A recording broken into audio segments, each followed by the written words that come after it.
E cá estamos para o episódio 146 aqui do podcast Relacionamento é Coisa Séria. E o tema de hoje, galera, é a comparação. E esse tema foi escolhido em votação lá na minha comunidade privada do Instagram. Se você quer participar das próximas votações, é só ir no meu perfil e participar da comunidade. É de graça, é privada, a gente fala de um monte de coisa legal, tá? Então seja muito bem-vindo e muito bem-vindo ao maravilhoso tribunal da autossabotagem da comparação. Então a gente vai falar sobre esse hábito delicioso de transformar o amor em uma Olimpíada bizarra, onde o prêmio é uma crise de ansiedade e as competidoras e competidores são fantasmas de ex-namorados e ex-namoradas que o seu parceiro ou parceira já nem lembra mais que existem. Então você já reparou como a gente adora usar o Instagram como um catálogo de motivos para se sentir insuficiente? Então o tema de hoje é justamente esse, a comparação, que é essa força que te faz olhar para a grama editada do vizinho e decidir que o seu jardim é um terreno baldio. Então a gente vai entender por que você prefere ser um detetive ou uma detetive de curtidas do que a protagonista da sua própria história, do seu próprio relacionamento, e como essa mania de medir o seu valor através dos outros está destruindo a sua conexão com o seu parceiro ou parceira. Então aumente o volume, porque quem vive se comparando não tem parceiro, tem placar. Então vamos ao episódio de hoje, galera. Então assim, eu compilei, né, eu condensei o caso de vários clientes que eu atendo, tanto homens quanto mulheres, que trazem a questão da comparação, ou não necessariamente trazem diretamente, o meu problema é a comparação, mas no discurso, na consultoria ali, ao longo do processo da consultoria de relacionamentos que eu presto, eu percebo que a pessoa está sofrendo com comparação. Isso é tanto de homens quanto de mulheres, tá? Tanto Joãos e Marias trazem esse relato. Meu namorado tem ex-namoradas que eram muito mais bonitas do que eu. Minha namorada já transou com tantos caras, isso me deixa desconfortável. Então, eu atendo vários casos de clientes com essa queixa, tá? E geralmente o cenário que monta chega nisso que eu vou contar agora. Então, mais ou menos o seguinte. Então, o João chega com ciúmes do passado da Maria. Porque a Maria transou com muitos caras, ou fez tal coisa com não sei quem, não gosto de saber disso. Já a Maria se compara com as ex do João. O João namorou uma modelo, e agora eu me acho, namorou uma pessoa famosa, bibibi, bobobó. Então, assim, são coisas que a Maria vai percebendo. Puxa, talvez não seja tão bonita assim, ou meu namorado é muito bonito, eu me acho normal, eu acho que eu vou perder ele a qualquer momento, né? Mesmo sem ter evidências claras para isso. A Maria vê dezenas de casais felizes no Instagram, ou o João vê vários casais felizes, amigos, do trabalho, enfim, e percebe, ou acha pelo menos, que a relação dele ou dela com o João ou com a Maria tá fraca e tá meio sem sal. Poxa, meus amigos já estão com filhos, viajam direto, a gente tá aqui estagnados, no final de semana tudo que nos resta é ir na feirinha do Largo da Ordem para comer pastel na feira. Então, né, olha como a gente é infeliz. E aí João também vê várias garotas incríveis no Instagram, às vezes curte essas fotos e decide que quer, que pelo menos mereceria estar com uma namorada mais bonita, ou ele acha que, poxa, tem tantas mulheres que parecem ser melhores e mais divertidas por aí. E a Maria vê essas curtidas do João, ou ela mesma começa a se comparar e pensar, poxa, mas se eu fosse essa mulher, eu com certeza ia segurar o João muito melhor. E aí João e Maria começam a se desprezar em razão dessas comparações, porque a Maria acha que não é suficiente para João e vice-versa, e aí eles acham que a relação é insuficiente em si. Mas eles juram que se amam, mesmo já não se identificando mais. E sempre vem aquele pensamento, né? Às vezes a relação... E assim, a única coisa que eu acho triste, né, da questão da consultoria, de terapias e tal, é quando as pessoas procuram a terapia ou a consultoria, já é tarde demais, a relação já está completamente contaminada. É tipo aquele cliente que procura o médico ou o oncologista só quando o câncer está terminal, aí nem a quimioterapia salva mais. E aí, poxa vida, né? Às vezes os clientes estão juntos ali há 5 anos e não querem jogar essa relação fora e fica nessa constante comparação. Então, à medida em que a relação avança, a relação piora cada vez mais, você se compara com casais que às vezes estão lá juntos há 6 meses, 1 ano, bem menos tempo que vocês, e estão naquela fase da paixão e está comparando 15 anos de casamento com um namoro novo lá do seu primo que tá super feliz e fica, que merda, minha vida é uma bosta. Aí não tem como, né? É uma comparação um pouco exagerada, mas você ainda pode terminar esse relacionamento e buscar um relacionamento novo com outra pessoa, tudo bem. A questão é saber lidar com essa tristeza e com essa melancolia que surge pelo excesso de comparação, tá? Então, vem muito essa questão do, puxa vida, né? Essas outras garotas são bem mais gostosas do que eu, ou os ex-namorados da minha parceira são bem mais sucedidos, têm bem mais grana do que eu, enfim, aí você fica aí nessa prisão de comparação, tá? Então vamos lá, primeiro ponto, a comparação é resultado da sua insegurança, e pausa, Paguinha, meu Deus. É a terceira vez que eu começo a gravar esse episódio hoje, que eu errei várias vezes, tive que recomeçar um monte de coisa. Enfim, então já tô com a voz até meio cansada, mas vamos lá. Então a comparação é o resultado da sua insegurança, tá? E eu vou contar isso aqui a partir do meu ponto de vista. E talvez seja um pouco desequilibrado para vocês já vão entender. Porque assim, não existe resposta que acalme você quando você já decidiu que se sente menor. E a gente sabe que existe a ditadura da beleza, né? E ontem mesmo eu estava falando com um cliente meu que terminou um relacionamento depois de 1 ano e meio criando coragem. Ele finalmente conseguiu, a relação realmente não estava boa nem para ele nem para a garota. E eu falei pra ele assim, cara, é muito foda a ditadura da beleza, principalmente pra mulher. Porque, e até comentei com ele, né? Porque ele falou assim, Edu, como que eu vou lidar com um término, sendo que eu ainda gosto da minha ex e acho ela a mulher mais linda do mundo, enfim, acho ela muito gata, muito gostosa, o sexo é incrível. Eu falo, cara, a beleza, ela tem uma função meio limitada se você for pensar. Porque qual que é o papel da beleza? Estético e sexual. Você é bonita, você é bonito, você é atraente. Você é gostoso e tem um corpo legal, as pessoas querem transar contigo. E é isso. Ah, Edu, não concordo. Não concorda? Então quer dizer que toda pessoa que é bonita tem bom caráter, é uma pessoa bem sucedida, toda pessoa bonita é honesta, não trai, não mente. Você sabe que não. Assim como nem toda... A gente pode falar que toda pessoa feia é honesta ou é desonesta. Então a beleza, ela tem um papel estético e sexual. Ponto final. A beleza não é sinônimo de honestidade. A feiura não é sinônimo de desonestidade. Então tem pessoas que são feias, sei lá, que não são atraentes, são pessoas incríveis. Tem pessoas que são maravilhosas, lindas e gostosas, são um pé no saco. Então a beleza atende aos olhos, tá? Então a gente tem que tomar muito cuidado, porque às vezes a pessoa é linda, maravilhosa e não nos faz bem. Ou essa pessoa pode não ser tão atraente e é a sua alma gêmea. Então assim... Como que eu gosto de me comparar? Eu sei assim, com as mulheres é muito mais cruel, tá? A ditadura da beleza é muito mais cruel com a mulher.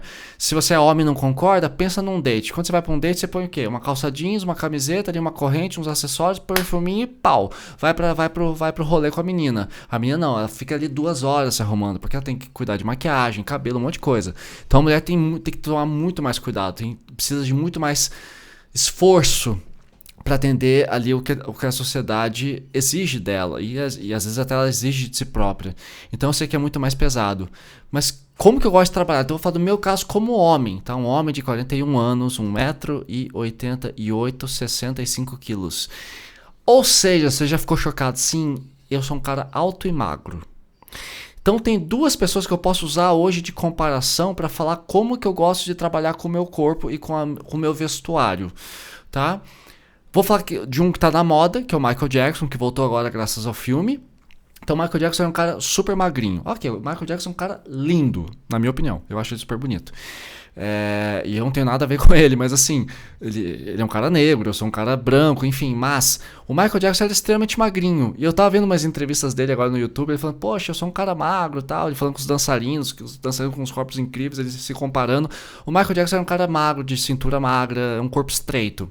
Outro famoso que tem um corpo parecido com o meu, que é o Ney Matogrosso, quando jovem, né? Hoje ele tem 82 anos, eu tenho 41, então são 40 anos de diferença, então ele ele já é um idoso, mas a gente tem um corpo igual, só que o Ney Matogrosso e o Michael Jackson são 2 caras mais baixos, mas o meu corpo é igual do Ney Matogrosso, mesmo jeitão assim, as costelinhas aparecendo na lateral, é isso aí.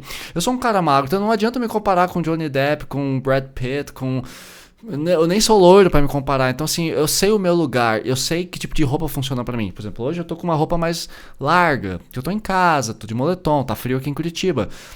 Mas quando eu saio na rua, eu gosto de usar roupas mais justas para valorizar mais meu corpo, as minhas curvas, que eu quase não tenho. Então é assim que eu tenho que trabalhar. E eu gosto do meu corpo do jeito que ele é, porque eu aceitei. Eu não engordo, eu sou magro de bom, então faz parte, né? É isso. Então, quando você olha pro Instagram para pessoas que talvez não tenham um corpo igual ao seu, você competindo, você não está competindo com uma pessoa real, você está competindo com uma versão editada na sua cabeça. E a sua cabeça deixa aquela pessoa muito mais bonita do que talvez ela seja, de fato. Então a comparação estética, ela é uma luta perdida, porque sempre vai haver alguém mais alguma coisa do que você. Então se você pensar, eu gosto de ser alto, eu tenho 1,88, mas vai ter um cara de 1,92 m que é mais bonito do que eu. Puta, já era, né? Então o que dói não é a beleza da outra pessoa, mas a sensação de ser substituível.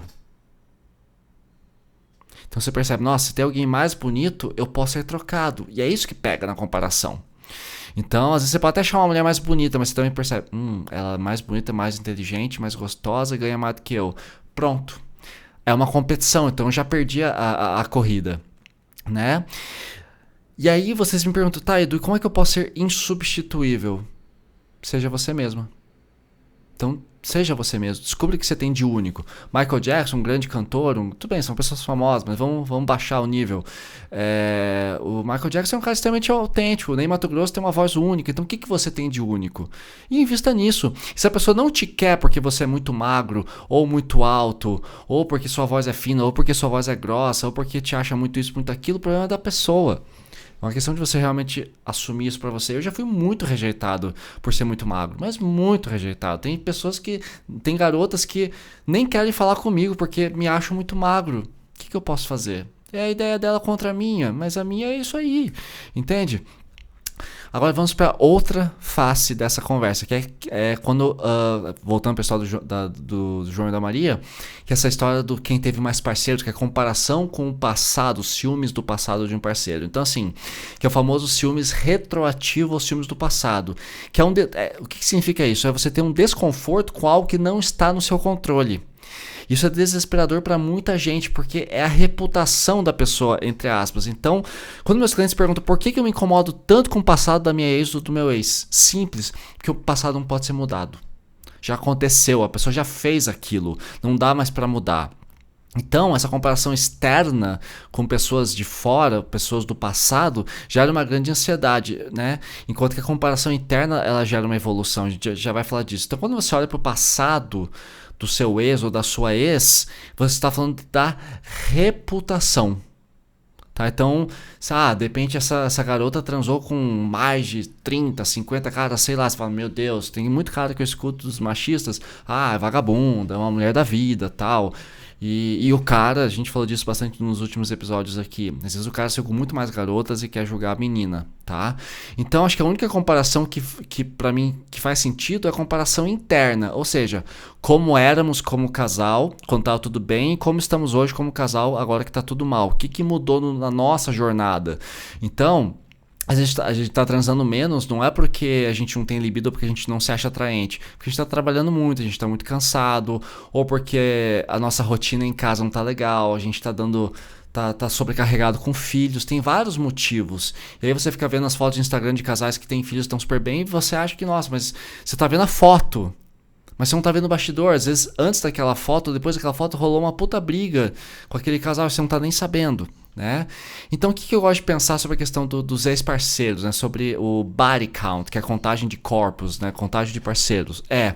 Se a pessoa te escolheu, é porque você tem mais valor hoje do que o passado dela. Então, se a pessoa está com você, ela escolheu estar com você. Então, o passado dela já não importa, porque se essas outras parceiras ou parceiros fossem tão bons, o seu ex ainda estaria com eles. Então, se o seu parceiro escolheu você, é porque você é interessante agora. E mais interessante do que esses ex-parceiros, porque às vezes a gente está em relações que perderam o sentido. Tem várias ex-namoradas minhas que hoje eu nem namoraria. Tá, mas você transou um monte com ela. Tá, mas hoje eu nem faz sentido mais essa história na minha existência. Então a gente tem que tomar muito cuidado com isso, né? Então, comparar o número de parceiros passados é uma tentativa infantil, mas muito comum, de medir pureza ou experiência. E aqui que entra a merda. Então, assim, se você tem menos experiência ou menos parceiros ou parceiras, você se sente ingênuo, meio puritano demais. Ai, meu Deus, eu não transei o suficiente, eu não sou safado ou safado como eu deveria ser. E se você tem muito parceiro, você se sente julgado. Eu sou putão, eu sou putona. Ou seja, é um beco sem saída. Você tem pouco, você é ingênuo, você é puro. Você tem muito, você é vagabundo, vagabunda. Percebe que não leva a lugar nenhum? Então é assim que a gente vai medir, vai julgar, né, a pureza desse relacionamento. Então a comparação com ex-parceiros, ela impede uma conexão profunda e verdadeira entre vocês dois, porque você nunca está inteiro ou inteira na relação, você está num tribunal. E aí vocês estão comparando coisas que já não são mais relevantes hoje. Tanto que assim, eu sou muito honesto quando eu falo isso. Da minha experiência, quando eu conto isso para os meus clientes na consultoria, eu sequer pergunto. O que eu tenho vontade de saber, às vezes, quando eu conheço alguém, é, você já foi casado, tem filho e tal, mas assim, às vezes eu pergunto, já teve algum namoro longo, só pra saber se a pessoa sabe namorar, né, tem essa expectativa, tem esse gosto, porque, pô, eu tenho 41 anos, então, eu geralmente quando eu encontro garotas, são garotas que já tiveram histórias romances também. Mas eu pergunto uma coisa ou outra pra saber, seu último relacionamento, como é que terminou, tal, pra conhecer um pouco a pessoa. Mas eu não fico perguntando quantos, até porque se alguém me perguntar, eu não sei a resposta. Eu nunca contei. Eu não sei com quantas garotas já sei, eu não faço nem ideia. A gente tem que parar pra pensar, porque não me importa mais. Então, assim, o que eu gosto de falar pras pessoas com relação à quantidade de parceiros é com relação à saúde. Então, assim, se você realmente... Aliás, independente de quantos parceiros a pessoa teve, eu acho relevante vocês, antes de parar de usar camisinha na relação, vocês decidem, não, então vamos ser exclusivos, a gente não usa mais camisinha, de repente você, né, sei lá, vai ter algum método contraceptivo aí, não quero entrar nessa discussão agora, mas a única coisa que eu acho importante quando eu estou me relacionando com alguém, começa um namoro, a gente vai tirar a camisinha, eu falo assim, vamos fazer um exame de DST, os dois? Porque pode ter um HPV, pode ter alguma coisa ali. Então, a única coisa que eu falo é quando você teve muitos parceiros, muitas parceiras, você teve mais contato com fluidos. E sim, pessoas que, né, transam mais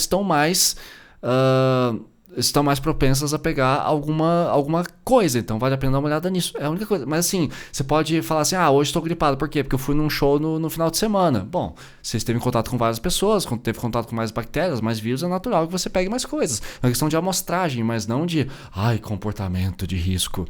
Né? Tem pessoas que, cara, tem muitos parceiros e tem uma saúde preservada. Outros, às vezes, você vai transar com uma pessoa sem camisinha, tomou no cu. Então, é importante você sempre fazer essa verificação de saúde. É a única coisa, independente da quantidade de parceiros, tá?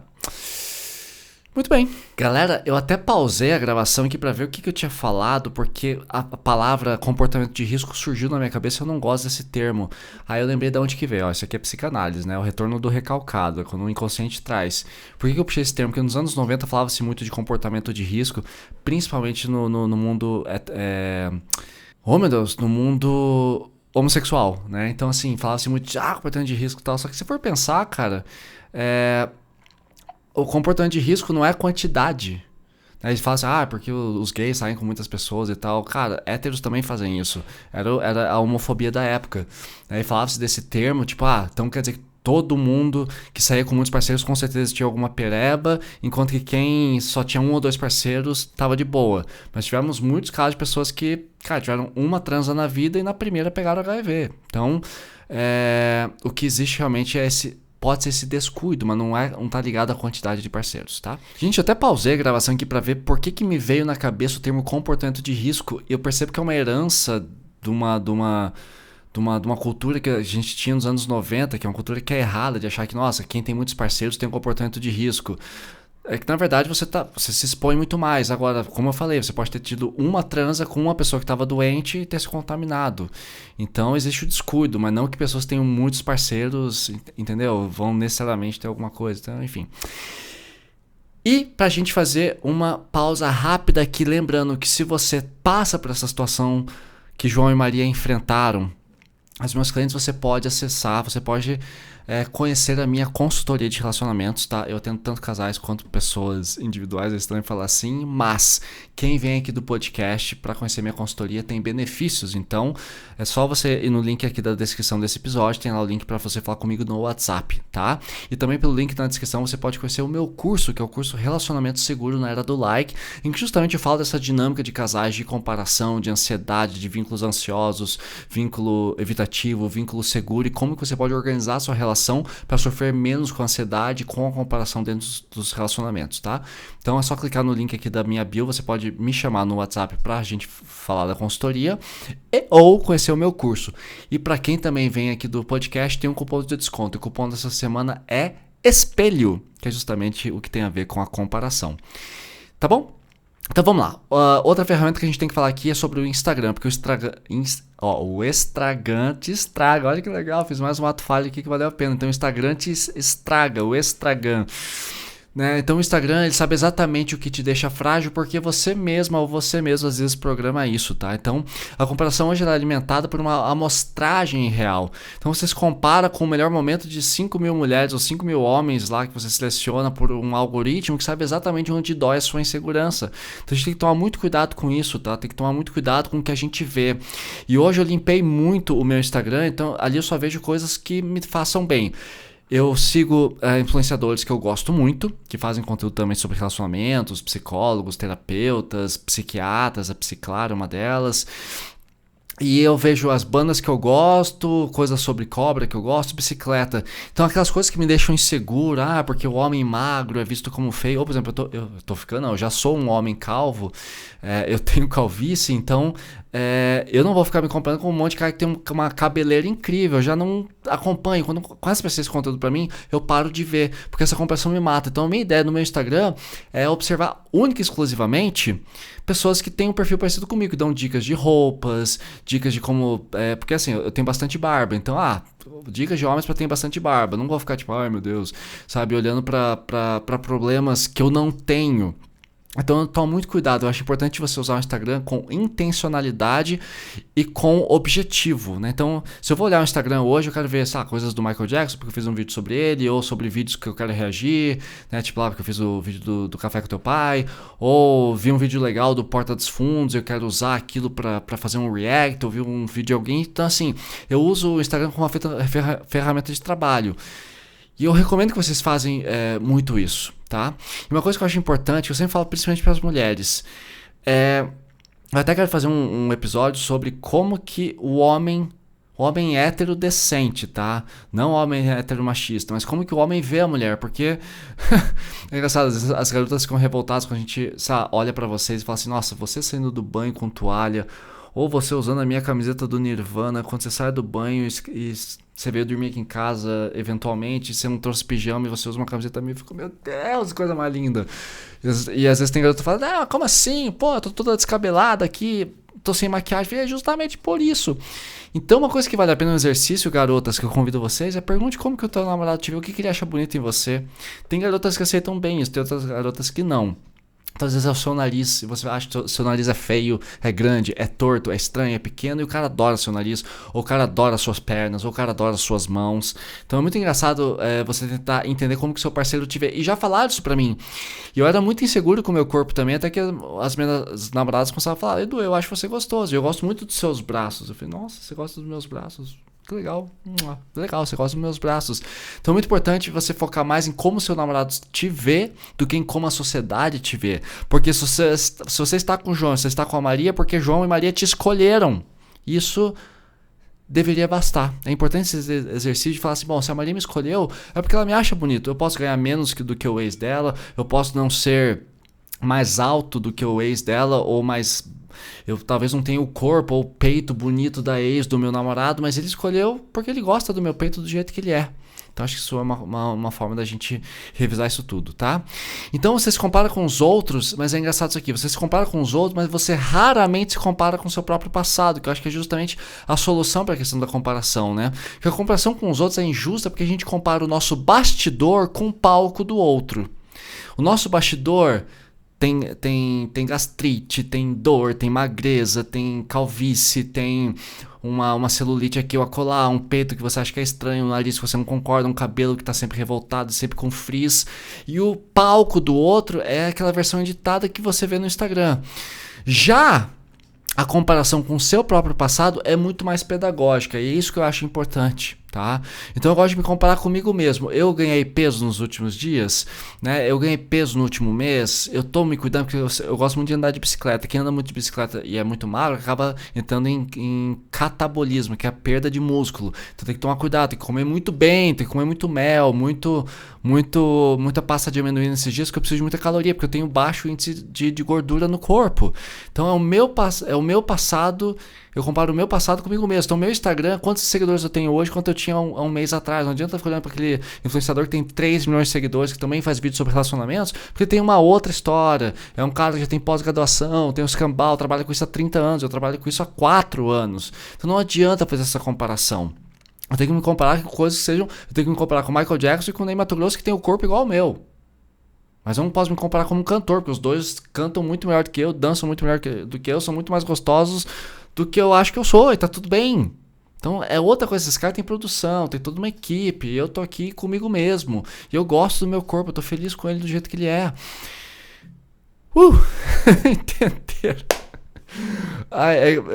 Eu percebo que eu fico bastante ativado com esse assunto, porque pra mim é importante evitar a comparação, porque o meu histórico é assim, galera, eu fui destruído a vida inteira. Então eu sempre fui o magrinho, o cara menos atraente da turma, sempre fui o cara que tirou nota baixa, reprovei 12, até eu entender que eu tinha um monte de questões psicológicas pra ajeitar, que a minha ansiedade me travava, e nos anos 90 vocês sabem como é que era o bullying.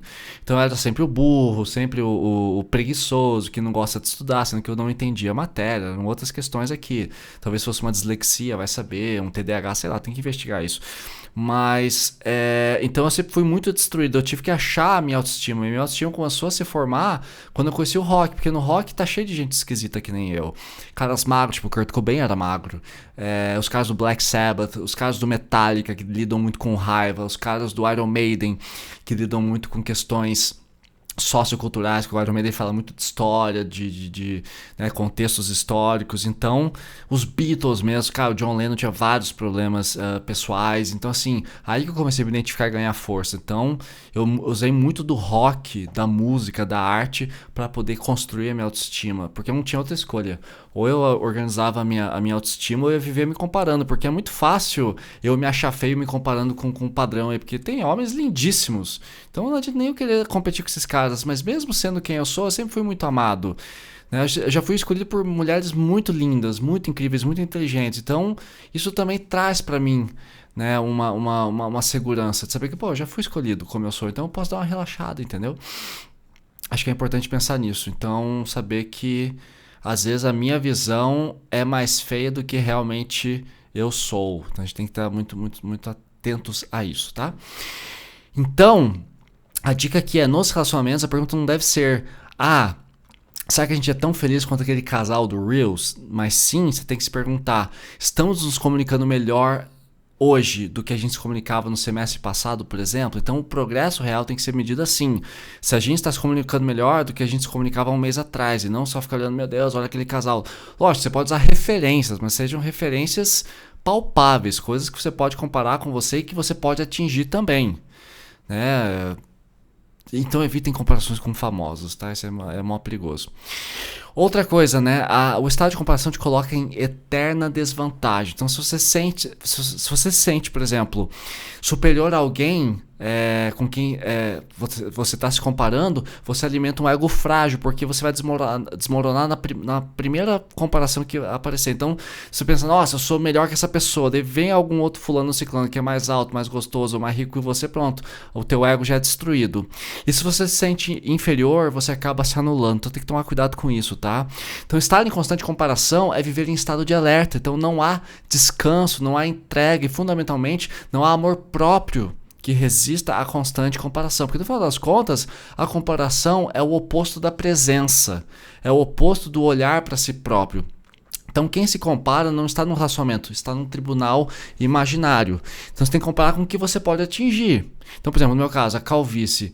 Só tem dois caminhos, ou eu uso boné o tempo inteiro, que é uma coisa que eu não quero fazer, ou você pura e simplesmente faz um transplante capilar, que hoje ainda acho caro e invasivo. Então, sabe que eu quero fazer isso agora? Então, não tá no meu controle. Então, mas as mulheres detestam homens calvos. Tudo bem, não vou ficar com mulher que não gosta de homem calvo. Pronto, não precisa morrer por isso, sabe? Então, assim, passa muito por um processo de aceitação, de entender como é o seu corpo e tá tudo bem. E é isso aí. Então o Ney Matogrosso vai ser sempre um cara magro. O Michael Jackson morreu um cara magro. E é isso. Então sejamos felizes com quem somos, né? Então, no fundo, por que a gente se compara tanto? Porque a gente quer prever o futuro. Como assim? Você busca uma garantia, né? Você pensa, se eu for mais bonito e mais bonita do que todo mundo, eu não vou ser trocado. Então é uma tentativa de controle. Então a comparação é uma busca por segurança em um terreno onde ela não existe.